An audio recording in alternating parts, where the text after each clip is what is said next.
manželka mi večer nespraví večeru, hej, a ja sa cítim teraz, že som nepotrebný, alebo že ona ma nemiluje, hej, a ja idem do nejakej reakcie, prečo si mi neurobila, a idem do nejakého konfliktu, ale tá primárna vec je, že aha, ale ja som v sebe ucítil bolesť. Ja som v sebe ucítil to, že vlastne jej na mne nezáleží. A to je tá primárna bolesť, ktorú zažil už ten malý chlapec v detstve, keď ucítil, že vlastne tí rodičia okolo neho tu vlastne nie sú pre neho.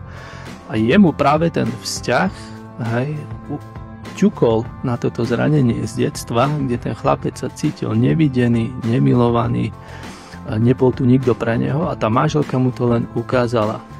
A on začne reagovať, ako by sa vrátil späť do minulosti, jak to malé dieťa, ktoré vlastne bude kričať, kým nedostane to, čo chce.